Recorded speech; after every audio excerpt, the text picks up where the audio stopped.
solve this equation, and I'll marry you. Look at you!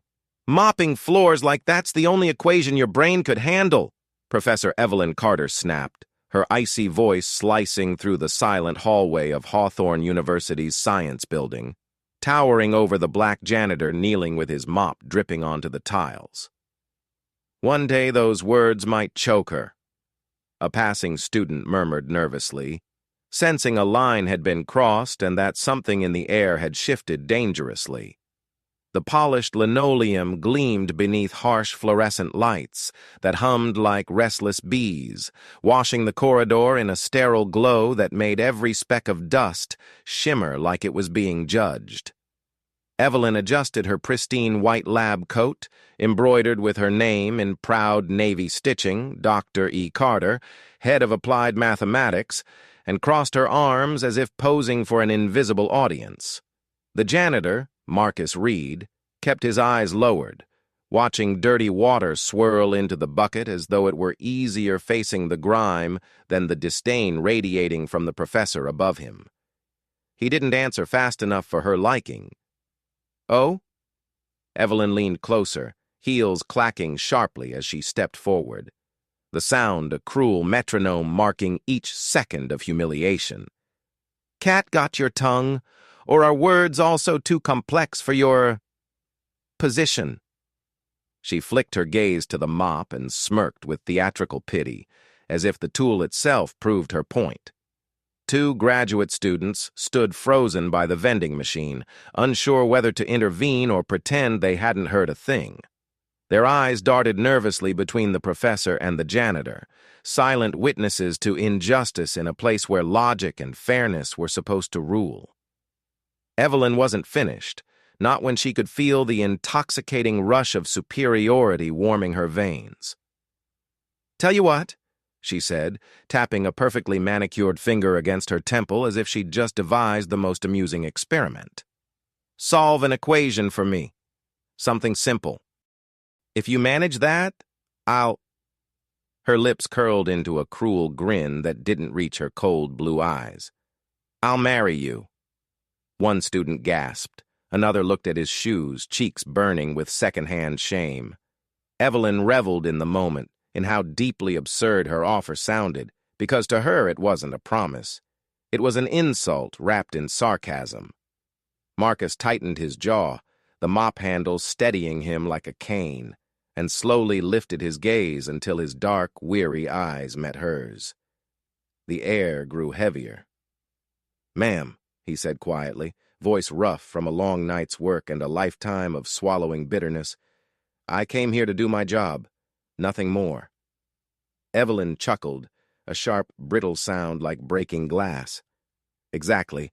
A janitor's place is scrubbing floors, not in lecture halls." She glanced around to ensure her audience was still watching, that every pair of eyes saw her dominance shine. The vending machine's hum filled the awkward silence as Marcus forced himself to breathe steadily, refusing to shrink despite how small the moment tried to make him. This wasn't the first time someone had mistaken his uniform for his worth. The smell of bleach rose from the bucket, mixing with the metallic scent of polished floors, clinging to his clothes and skin like the world's attempt to erase him. Evelyn leaned back on one heel, fingers brushing the marble wall behind her. "Honestly, the idea of someone like you touching complex math?" She shook her head slowly, theatrically, as if contemplating a tragedy. Laughable. Marcus's mop swished across the floor again, rhythmic and precise, his silence a shield he'd crafted over years of being overlooked. But Evelyn wanted a reaction. She thrived on it. "You know," she continued, lowering her voice into a mock confidential whisper, "this university is for minds that matter, people who contribute, people who belong." The implication hung thick between them like he never could. A bubbling fountain gurgled at the end of the hallway, a gentle sound that felt horribly out of place in such a cold standoff. Marcus swallowed hard, heat rising to his face, not from embarrassment, but anger tightly caged. He glanced briefly toward the vending machine students, noticing how they avoided his eyes, pretending interest in a row of stale granola bars instead of confronting cruelty head-on. Evelyn flicked invisible dust from her sleeve, satisfied with her performance, certain she'd reinforced the social order as she saw it. Marcus's heart hammered against his ribs, each beat echoing the same unspoken question he carried through every shift. He swallowed the humiliation. Marcus swallowed the humiliation but didn't internalize it. He straightened his back, set the mop aside, and without a word, finished the patch of floor he'd been working on with movements so controlled they looked almost defiant. The quiet scrape of the mop head against tile, the only sound in a hallway, suddenly too aware of itself. And as Evelyn turned to leave with a swish of her spotless coat, Marcus noticed a whiteboard propped against the wall waiting to be wheeled into a lecture room, covered in half-erased equations that glimmered faintly under the lights. He paused for only a breath, studying the chalk marks with the calm, sharp gaze of someone seeing not symbols, but patterns, meaning symmetry. And without seeking permission or approval, he picked up a piece of chalk left in the tray, his hand steady, and corrected a sign error that would have blown the whole derivation apart, then completed the final step that had been abandoned mid-stroke, his writing clean, compact, elegant, and impossible to mistake for a guess, while the two students frozen by the vending machine watched with widening eyes as dignity turned into proof of brilliance right in front of them. Marcus set the chalk down gently, wiped his fingers against his uniform, and resumed his work as if nothing had happened, but the students exchanged a stunned look because they'd spent 3 weeks in Dr. Carter's lectures struggling to get that exact conclusion on their assignments, and this janitor, the man they'd just seen spoken to like dirt, had solved it faster than they could blink. Evelyn paused mid-stride, sensing a shift in the room's attention, and glanced back to see the student staring not at her, but at Marcus's chalk stroke.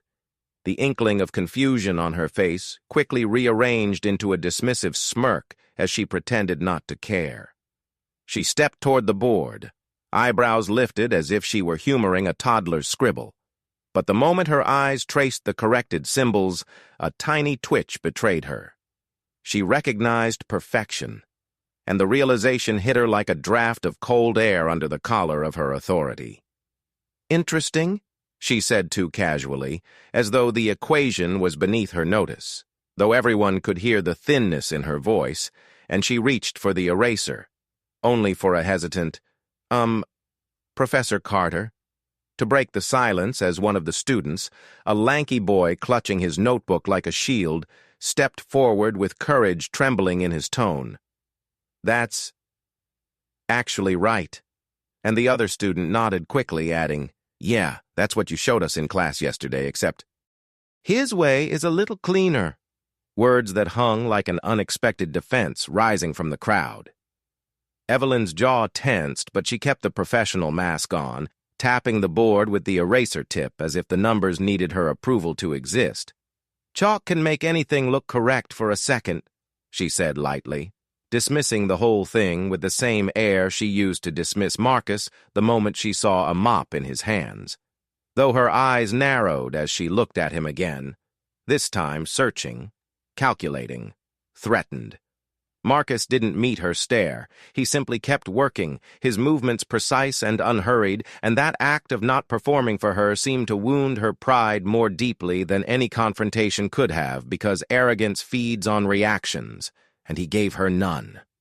The vending machine buzzed loudly, almost mockingly, and one of the students bent to collect a can of iced coffee that clattered into the slot, the abrupt sound breaking the tension while Evelyn laid down her eraser without fixing the now flawless solution, turning abruptly as if the hallway wasn't worth her remaining time. She spoke into the air, voice clipped and official. "Stay out of restricted academic areas, Reed. Your job doesn't extend to instruction." A warning disguised as policy, making it clear that even brilliance didn't grant him belonging. And Marcus inhaled deeply through his nose, holding back a dozen truths he wasn't ready to share. letting the accusation pass through him rather than stain him. A security guard strolling past slowed upon hearing her tone, glancing at Marcus with sympathy that wasn't pity, but recognition. This wasn't the first time he'd seen rules weaponized against someone whose only crime was existing outside the invisible line. Marcus nodded politely to the guard, asserting his right to stand upright in this place. And the guard gave the smallest nod back before moving on, but the silent acknowledgement planted something in the atmosphere. Witness. Marcus now understood the imbalance, and the professor wasn't looking like a hero of academia anymore. The students lingered awkwardly, curiosity overtaking fear, and one whispered, "How did he do that?" As if Marcus were a riddle no textbook had warned them about, while Marcus wrung out his mop with controlled force, mind already drifting beyond bleach and tile to the equation he'd just finished, wondering how many more he could solve if life hadn't placed a mop in his hand instead of chalk. Evelyn reached the far door, but before disappearing she looked back one last time, eyes low and stormy, unmistakably aware that the narrative had shifted, even if only by an inch, because power, once questioned, is never as absolute again. Marcus finished the hallway and pushed his cart down the corridor, wheels squeaking faintly like a tired violin. But inside his chest, his heartbeat had shifted tempo, quick yet steady, the pulse of someone who had tasted a forgotten piece of himself. As he emptied the mop bucket in the maintenance room, the harsh scent of disinfectant rising like steam from old battles, he allowed his mind to wander back to the boy he once was, the one who stayed late in the public library devouring every math book he could find because equations were the one place the world made sense, where logic didn't judge skin or status, where answers existed even if people refused to see them. Teachers used to marvel at him, some even fighting for him to be placed in accelerated programs. But life had a way of slamming doors just as quickly as it cracked them open, and when his mother got sick and medical bills came like storm waves, relentless and unforgiving, Marcus abandoned the dream of college brochures and scholarship interviews to take the first job that would keep the lights on, telling himself it would be temporary while knowing deep down that survival rarely negotiates. Yet even as he pushed brooms and scrubbed gum from desks, he kept his mind sharp, solving mental problems to the rhythm of his work, memorizing mathematical constants like prayers whispered between mop strokes, and pocketing discarded textbooks to study during lunch breaks, writing notes on napkins because real notebooks were too expensive to waste on what the world called a janitor's foolish ambition. Every night after his shift at Hawthorne University, he'd go home to his tiny apartment with its flickering lamp and chipped kitchen counter, pull out a beat-up notebook hidden behind cereal boxes, and work through equations by hand until his vision blurred, chasing the thrill of understanding and the peace that numbers gave him, the comfort of knowing that if he changed a symbol here or flipped a matrix there, the universe rearranged itself into harmony. Sometimes he'd pause and imagine himself on the other side of the classroom walls, not wiping them clean, but drawing diagrams across them, explaining concepts to students who actually wanted to hear what he had to say, but that thought was always bittersweet because he had learned the hard way that dreams dangled above him like unreachable constellations admired from the ground. Still, a sliver of hope remained stubborn, a quiet fire that no humiliation could fully extinguish, not even a professor's scoff. Marcus leaned against the counter in the supply room, breathing slowly, letting memories wash through him, remembering his mother's voice telling him he had a gift, that numbers danced for him, that no matter what job he worked, the mind inside him was already more than any title could define. He smiled sadly at the thought, because she'd passed before she could see how right she'd been, before she could see that he'd made it into a place where minds shaped the future, even if he entered through the back door with a mop in hand instead of a diploma. He slid a hand into his pocket and felt folded paper, his secret notebook page, filled with equations he'd scribbled during a break earlier that week, ideas he couldn't let die. pathways to solutions he knew were possible if someone, anyone, gave him the chance to be more than invisible labor.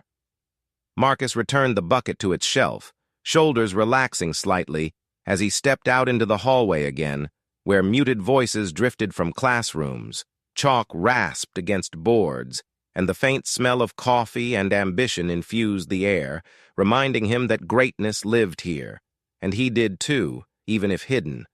As he walked, he caught his reflection in a glass case displaying awards and medals from the math department, shining evidence of achievement and recognition, but his eyes weren't drawn to the trophies. They were drawn to the empty space at the bottom, a BL. Ink section of the case that somehow felt like a promise, a space waiting for a name the university didn't know it needed yet. He lingered for a moment, imagining his mother seeing him there. Not in a uniform, but in a suit, a proud smile replacing fatigue, her voice telling him that belonging wasn't granted. It was earned, proven, claimed. Footsteps approached, and Marcus quickly moved on, not wanting anyone to see him staring so longingly at dreams he wasn't supposed to entertain. Returning to his cart, he found himself moving differently, not slumped but purposeful, aware that something small but irreversible had shifted since he touched that chalk, like he'd allowed a sleeping part of himself to wake and stretch. The professor's disdain echoed faintly in his mind, but instead of stinging, it fueled him, a reminder of how far he'd come and how far he intended to go. The next classroom he entered was empty, except for a stack of graded assignments on the desk. Red ink scores circled aggressively on student work, mistakes marked with impatience rather than guidance, and he wondered how many minds were being crushed under the weight of this department's arrogance.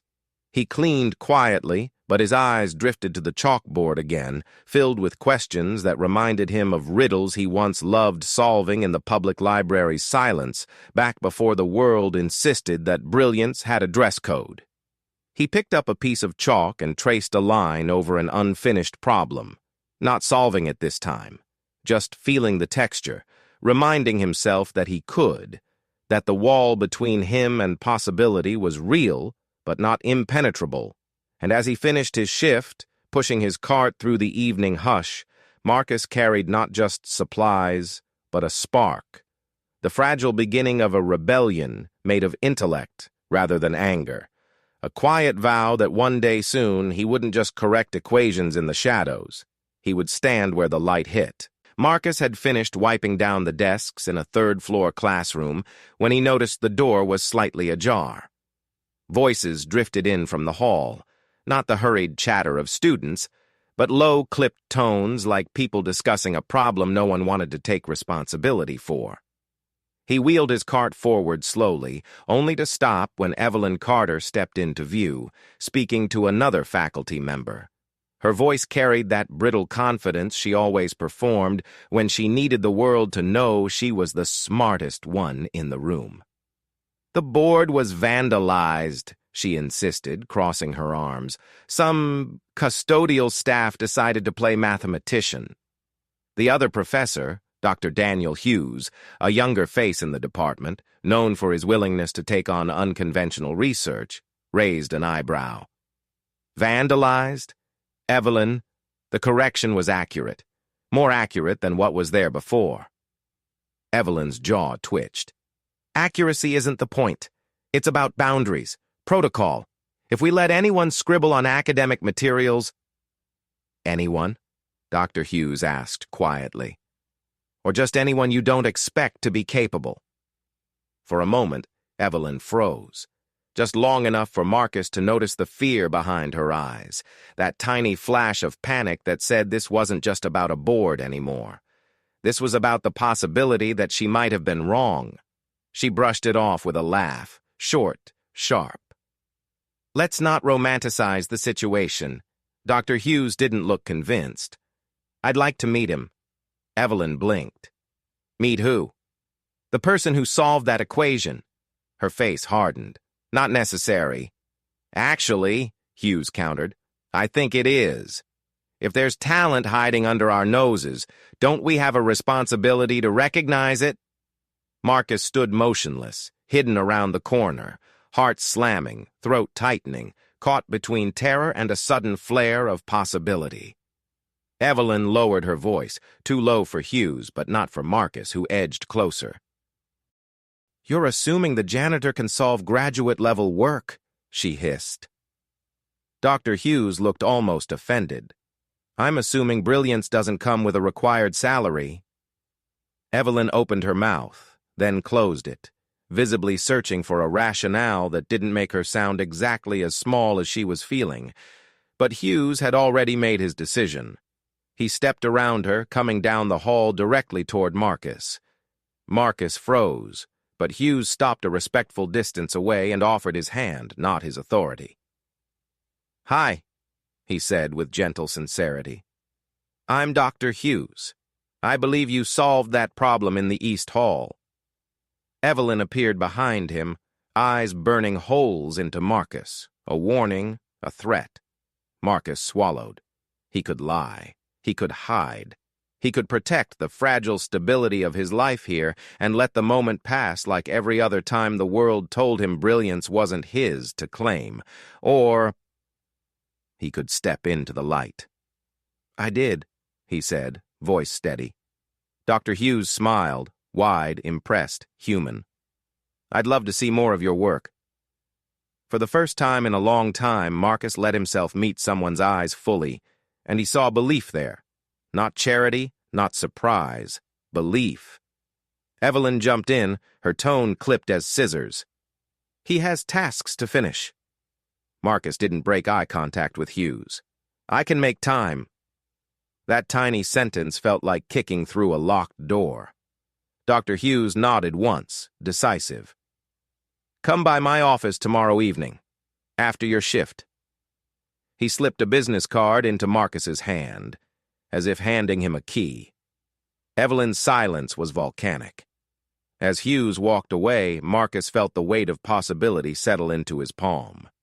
The card felt like more than an invitation. It felt like proof the world might finally start seeing what he'd spent a lifetime proving only to himself. Evelyn's heels clicked once, twice, then she stepped directly toward him, leaning in close so that only he could hear the venom spill. "If you embarrass me," she whispered, voice low and dangerous, "I will make this university a cage you'll never escape." Marcus didn't flinch, because for the first time, he had somewhere to go, and she knew it. Marcus kept Dr. Hughes's card tucked where he could feel its edges whenever doubt pressed in, but by morning the rumor moved faster than he did, scudding along the corridors like a draft under doors. A janitor had fixed a graduate proof. A janitor had written a cleaner derivation. A janitor might not be a janitor at all. And every retelling gained a layer of menace for Evelyn, whose smile was now a porcelain thing held together by habit, not certainty. She arrived early in a cobalt suit, heels knifing the varnished floors, and called a brief compliance touchpoint with facilities before most students had poured their first coffee. The email, terse and pointed, cited recent disruptions and unsecured academic materials. And Marcus read it on a wall monitor while pushing his cart, the polite phrasing barely disguising the trap. He was not being invited to speak. He was being positioned to be wrong. In the small conference room that smelled faintly of dry erase markers and stale pastries, she sat at the head of the table with a folder labeled Incidents. Eyes cool as winter glass as the facility supervisor, a weary man with a good heart and too many budgets to balance, cleared his throat and asked Marcus to confirm that he had no reason to handle academic property beyond cleaning it. Marcus met the supervisor's gaze, not Evelyn's, and said calmly, "I don't handle academic property beyond cleaning it." Evelyn's lips curled at the edges, as if she'd just snapped a trap shut. "And yet," she said, tapping the folder, "our whiteboard was amended." "Corrected," the supervisor murmured before catching himself, and Evelyn's glance was quick and sharp, the whip crack of hierarchy. A security officer sat in the corner like a punctuation mark at the end of a threatening sentence, not hostile but present. and Marcus could feel the architecture of the moment tightening around him. Paperwork, policy, pretext. "We must adhere to protocol," Evelyn said, voice silken, almost kind, as if she were saving him from himself. "The university cannot permit unsanctioned use of academic space by staff not qualified for such access. This is for your protection as much as ours." The supervisor shifted in his chair, unhappy under the weight of protection, but Evelyn continued, unspooling points with clinical precision. New keycard restrictions for after-hours floors, a directive that custodial staff avoid unattended boards, a note that any violation could lead to immediate suspension pending review. Marcus listened without blinking, the card in his pocket suddenly heavy as a stone. She was not only erecting a wall, she was electrifying it. When the meeting ended with tight smiles and the soft crinkle of printed policy, Evelyn gathered her folder and, on her way out, brushed past Marcus just close enough to say under her breath, "Do not test me." He returned to work, hands steady, though the hallway seemed narrower, the lights harsher. Students passed him with strange, searching looks, some curious, some cautious, none yet brave enough to stop and speak. At noon, a flyer appeared on departmental boards announcing an open seminar for the afternoon. Dr. Carter would present An Elegant Path Through Nonlinear Stability, same topic as the board he had corrected, framed as if nothing at all had happened and everything had to be reclaimed. He understood the move at once. She would perform mastery, lock the narrative, and, if possible, humiliate him by implication. The expert recentering herself under the brightest lights. 2 hours before the talk, Marcus found a notice taped to the custodial locker room door. Shift reassignment for the day, his usual floors swapped for a basement mechanical level during the seminar hour. He stared at the paper until the letters lost their edges, then laughed once, low and incredulous. It was so neat you had to admire the craft. He went anyway. The lecture hall was packed, buzzing with restless energy, the air prickly with rumor. Students filled every seat. Faculty clustered near the back like judges, and Evelyn stood at the front spotless and composed, chalk between fingers like a conductor's baton. He slipped into the last row and stayed standing, half-shadowed by the doorway, ignored by everyone who wanted to ignore him, and visible to everyone who didn't. The talk began like a knife drawn slowly from a sheath. Polished, precise, unfailingly confident. She retraced known terrain first, building a careful ramp of theorems and lemmas, each line crisp, each gesture claiming ownership of the ideas on the board.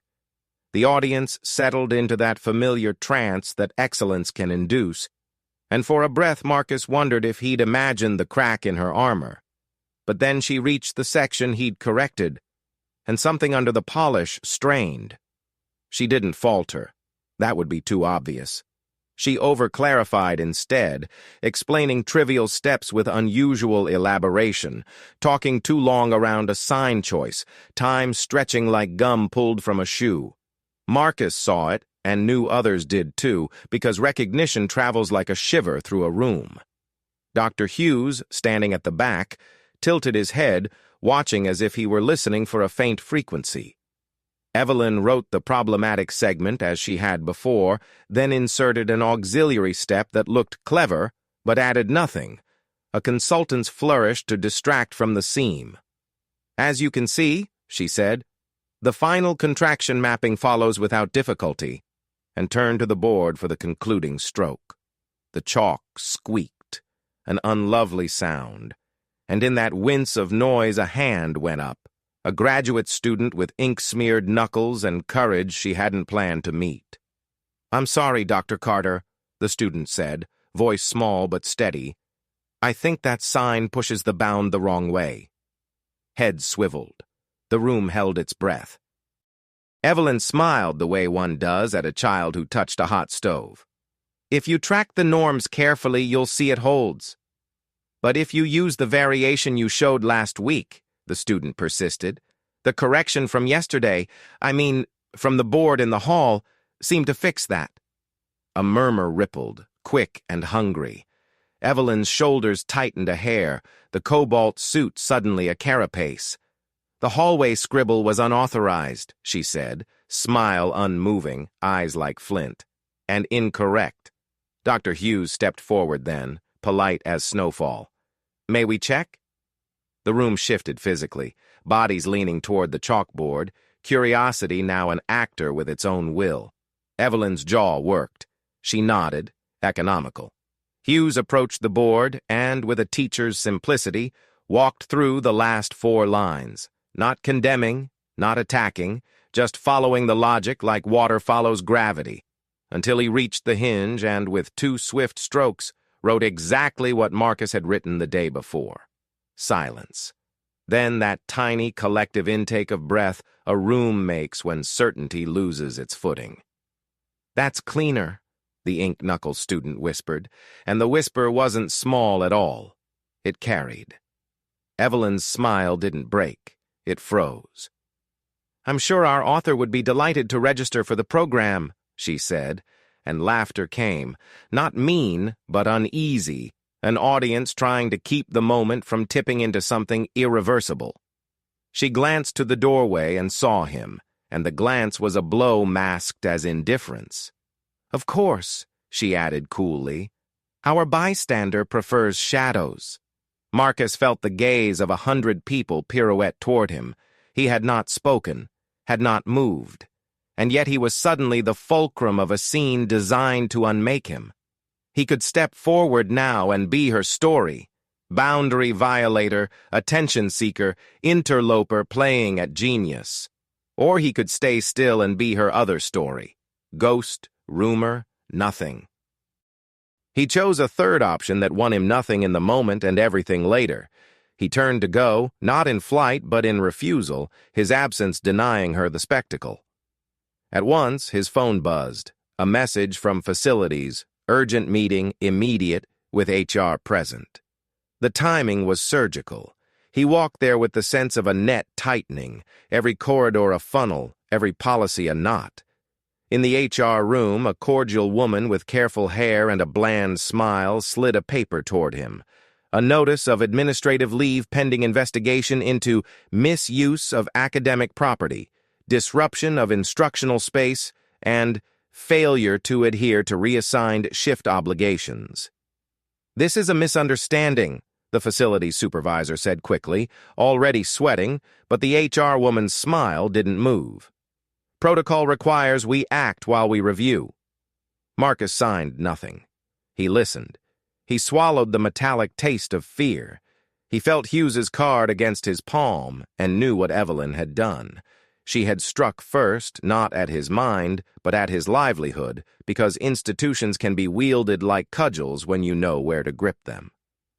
Leaving the room, he passed a notice on a bulletin board, a poster for the seminar he'd just witnessed, corners curling, the word elegant in a font too clean to touch. A student down the hall looked at him, opened her mouth, closed it. The air carried the faintest trace of chalk. Or maybe that was just his imagination. But either way, the day had found its peak. The professor was still on stage, the audience still loyal enough to give her the benefit of the doubt, and he was walking into suspension with nothing but a business card and a mind no one officially recognized. For the first time since touching chalk, it looked like he had no chance at all. And at that exact place of apparent defeat, the story took its deepest breath and waited. Marcus sat alone in his tiny apartment that night, the administrative leave notice lying on the table like a verdict that assumed guilt without evidence. But instead of letting defeat seep into his bones, he reached into the cabinet above the sink, moving aside dented cans and a chipped mug to pull out the battered notebook that held the real map of his mind. He lit his flickering lamp. The glow, thin but enough, and opened to the page where he had scribbled half of a proof that had lived rent-free behind his eyes since college dreams were crushed by hospital bills and graveyard shifts. The equation was a beast. A non-linear stability conjecture that even the top grad students whispered about as if it might bite. But here, in this cramped room with peeling paint and the hum of an old fridge, Marcus saw it like a path through fog that had always been waiting for his footsteps. He worked, not with desperation, but with the calm of someone stepping into the place he was always meant to stand. Lines of logic unfurled like constellations aligning, each symbol a star he'd memorized long before anyone noticed him holding chalk. Hours slipped by. Midnight passed unnoticed. When the fridge clicked off for a moment, the silence sharpened his focus and he leaned closer, breath shallow as if afraid the proof might vanish if he blinked too long, and then, finally, everything clicked. The final transformation wasn't a shout, wasn't a triumphant roar. It was a soft, electric certainty spreading through him, the kind that says, yes, this is true, and no one can erase it. He sat back, fingers trembling, and for the first time in years, tears pooled at the corners of his eyes. Not from pain or shame, but from the breathtaking realization that brilliance hadn't abandoned him. It had waited patiently beneath uniforms and bleach and silence. Without hesitating, he took a photo of the full proof spread across the pages, clear, elegant, devastatingly correct, and wrote a brief message to Dr. Hughes. I think you'll want to see this. He hovered over the send button, doubt whispering like an old enemy. But then he remembered Evelyn's threat, remembered how easily institutions can bury the truth, and that was all the push he needed. He hit send. The reply came faster than any academic had ever responded to him. A single word. When? Marcus typed, tomorrow. He didn't sleep. Dawn cracked over the horizon with a lavender sky as he walked toward campus, technically barred from being there, but pulled forward by a sense of purpose too strong to chain. Dr. Hughes met him outside the locked math department doors, hair tousled, coat thrown over a sweater like he'd rushed straight from bed, eyes lit with curiosity and something nearly like reverence. "Show me," Hughes said, and they entered his office where Marcus laid out the notebook, each page a quiet rebellion bound by tape and perseverance. Hughes traced the proof with his finger, his breath catching every few lines, and halfway through he stopped, looking straight at Marcus as if seeing him for the first time. This could change how we approach the entire field," he whispered, voice cracking between awe and fury. Awe at the work, fury at the idea that the university had almost thrown this mind away. "We need to document everything. Publish this." Marcus shook his head, fearful. "Not with my name. Not yet. I need to be safe." Hughes didn't argue. He understood. "Then we'll start with a private review. I'll bring 2 colleagues, people I trust, to evaluate it. Anonymous author for now, but Marcus." He stepped closer, grounding his tone. "This won't stay anonymous forever. Genius never does." Marcus felt warmth bloom in his chest at words he'd only ever dared whisper to himself. Before leaving the office, Hughes placed a small, worn-out key in Marcus's palm. "This opens the conference room in the old wing. It's rarely used, quiet, private. If you ever need a space to work that isn't a broom closet, it's yours."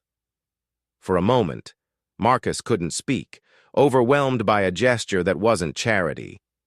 It was recognition. As he stepped back into the hall, sunlight cutting long stripes across the floor, he imagined chalkboards waiting for his hands, problems waiting for his voice, possibility waiting without apology. Meanwhile, behind her office door, Evelyn Carter stared at her email inbox where the seminar feedback trickled in. Polite but pointed notes about over-explaining basic concepts, questions about the corrected board in the hallway she pretended to ignore, comments praising the mysterious contributor.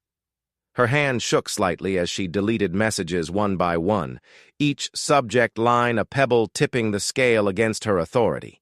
Because she could feel it, like the air pressure right before a storm, her control slipping grain by grain, while somewhere on campus a man she tried to bury was rising, chalk in hand, the proof of his brilliance too bright for any cage. Evelyn sat in her office long after the building had emptied. the only light coming from the harsh glow of her monitor, her fingers trembling just slightly as she opened a blank document and began typing up a paper proposal titled, "A Novel Approach to Nonlinear Stability in Complex Systems." A title that was not hers, a breakthrough that was not hers, but as she copied Marcus's proof line by line from memory. Every symbol she'd rehearsed while pretending to dismiss it, she convinced herself it would be hers once she controlled its unveiling. Her breath quickened as she imagined the applause, the headlines, the vindication of reclaiming the spotlight that had begun to slip from her grip, and with each stolen equation the weight of fear shifted into a feverish thrill. She uploaded a draft to the department repository and queued a submission to a prestigious journal, changing a few variable names but leaving the structure unmistakably Marcus's. She told herself he would never see it, that he didn't have access, that brilliance without credentials was invisible by rule. But in her haste, she overlooked one crucial detail. Hughes had already initiated an internal, time-stamped review process for the anonymous proof, and the system automatically flagged any overlapping submissions. The quiet alert pinged across the network, not loud enough for Evelyn to hear over the rush of her own ego, but more than loud enough to wake the first domino. The next morning, the department's internal review committee convened unexpectedly, faces grim as they studied the flagged submission and the anonymous proof Hughes had forwarded hours earlier. The overlap percentage was nearly identical, the timestamps undeniable, and when Evelyn was summoned to the conference room, she arrived expecting praise and walked into silence instead, the kind of silence that has already made up its mind. A dean tapped the two documents side by side, asking calmly, "Whose work is this?" And Evelyn opened her mouth, but no confident explanation emerged, only panic masked as indignation. Before she could spin a story, Dr. Hughes entered with Marcus walking beside him. No mop, no cart, just the key to the room where genius had bloomed overnight. Gasps flickered through the room as realization spread, and the dean turned to Marcus with a slow nod, an invitation to speak that carried more dignity than Evelyn had ever offered him. Marcus laid his notebook on the table, pages filled with the original work, every step his own, and as academics leaned in with awe rather than skepticism, Evelyn sputtered first excuses, then accusations, then silence, as the committee ruled swiftly, misconduct, suspension, investigation pending. She stood frozen, the world no longer bending around her authority. Meanwhile, the dean turned to Marcus, voice steady. "We would be honored if you'd join the university as a research fellow while you complete your degree." Marcus felt his chest swell with decades of withheld breath finally released, and as sunlight poured through the tall windows, chalk dust floating like champagne bubbles in celebration, he realized he wasn't stepping into a new life. He was stepping into the one he always deserved.